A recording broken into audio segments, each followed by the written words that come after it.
Hi, I'm Angel Jameson. This is my discussion post. So the first question is, of the three types of stigma that Goffman talks about, character, tribe, and body, which one's the most salient? Definitely character. Body is the physical appearance and how you look. We don't necessarily judge off that. And then tribe, of course, is where you come from. I mean, you shouldn't judge off of that, but in your culture. But character is who you are at heart and the things that you do, personality, how you act. And so this is more like you have a reputation. This is how people view you. Sometimes when you mess up, you can't come back and redo it. You have to, I mean, it takes a long time to clean up your character once it's messed up. You have social media, the news outlets, especially if you are someone of not celebrity, but somebody that's a leader or just higher up on the social status totem pole and all that. You literally have to be very careful, unless you just don't care about your reputation, because stigma will follow you.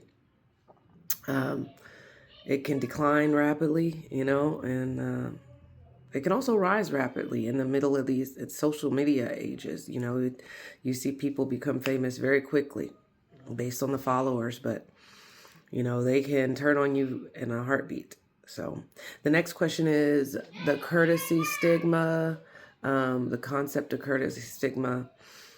So I've seen courtesy stigma played out with an example of that is, you guys probably don't watch this. I'm aging myself, but I love Laura Ingalls Wilder. That's Little House on the Prairie. So I watched Little House on the Prairie, and the actress, her main character is Melissa Gilbert. She plays Laura. Well, now when she was a little girl back, this is way back in like the 80s, I think. Well, now she's probably in her 50s or something, maybe even 60s, I don't know. And she got married to this guy, and I can't think of his name. Well, and he was accused of like being sexually inappropriate with a minor. And now she looks bad. I mean, she's definitely going to get some negative stigma because of that. Oh, do you know who you married? Oh, you have to know you married him. You know that he's not right. You can all imagine all the things associated with that. But so, and she's sticking by his side and saying he's innocent. I don't know, innocent, guilty, I'm not sure, but I just know that they are both in the negative limelight right now.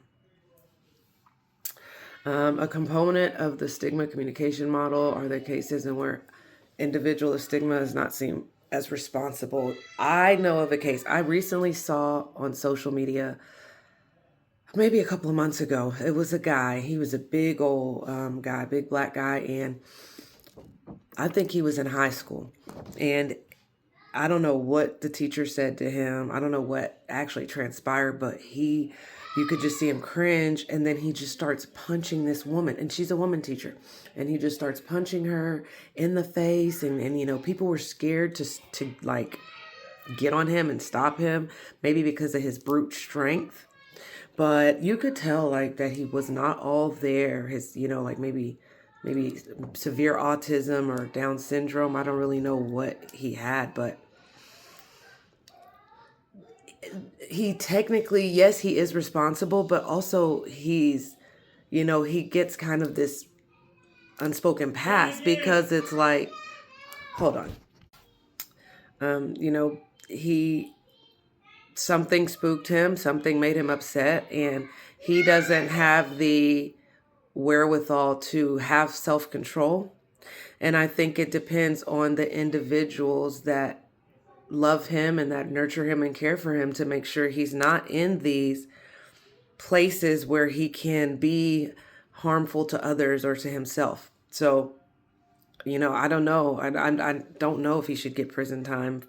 I think he just maybe needs some extra help in a facility or home or something. But I do feel bad for that teacher. That teacher was hurt severely. So, would you consider stigma management to fit within the scope of the dark side?